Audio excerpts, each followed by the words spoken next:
কাজ করো, কোরআন কিছু উপঢৌক নিয়ে গিয়ে নাজ্জাশী বাদশাকে দিয়ে খুশি করে বলো তারা ফিরিয়ে দেয়। আমাদের একজন হুজুর গেলেন নাজ্জাশী বাদশাকে মালগুলো দিয়ে কথোপকথনের পরে আমাদের মক্কা শরীফের কিছু মানুষ নতুন ধর্ম খুলে আপনার কাছে সিরিয়াল এসেছে, আপনার কাছে অনুরোধ ওদের মক্কা ফিরিয়ে দেয়। আল্লাহর দ্বীন সম্পর্কে শুনলেন নাজ্জাশী বাদশার মনটা আল্লাহ নরম করে দিলেন। বলবেন সুবহানাল্লাহ। যা দিয়েছিল সব ফিরিয়ে দিল। তোমার মাল আমি নেব না, তোমার মাল আমি তবে দ্বিতীয়বার আসবে না। আমি অবাক হয়ে যাই, তোমার একজন শিক্ষিত ছেলে এখনো হযরত মুহাম্মদ সাল্লাল্লাহু আলাইহি ওয়াসাল্লামের সান্নিধ্যে এলে না। এই কথাটা ওনার অন্তরে গেঁথে গিয়েছে, অশ্বের দাগ হতে বাকি আছে। হুজুরের বিবি গোটা শরীর থেকে বলছে কোন শরীরের জায়গায় না যেখানে তলোয়ারের দাগ নাই আর তীরের দাগ নাই।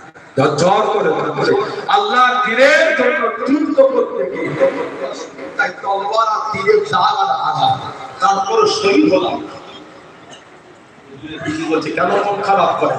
আল্লাহ যে আপনাকে সাইফুল্লাহ করেছেন, আল্লাহ তলোয়ার। বলবেন না আল্লাহ নবীর সামনে চলে গেলেন, আল্লাহ নবীর কাছে দিয়ে গেলেন, আসসালামু আলাইকুম ইয়া রাসূলুল্লাহ। আল্লাহ নবী সালামের জবাব দিলেন, আল্লাহ নবী উত্তর দিলেন ইয়া রাসূলুল্লাহ ইয়া রাসূলুল্লাহ। আল্লাহ পাকের নবী হুজুরকে ইবাদত করুন, গুস্তাখি না ক্ষমা করুন, আপনি আমার জন্য দোয়া করেন, আমি যেন শহীদ হয়ে যাই। আল্লাহ নবী জানিয়েছিলেন, আল্লাহ নবী শুনিয়েছিলেন, ও বাবা বলে রাদিয়াল্লাহু তাআলা আনহু, তুমি শহীদ হবে না বাবা, তুমি শহীদ হবে না বাবা।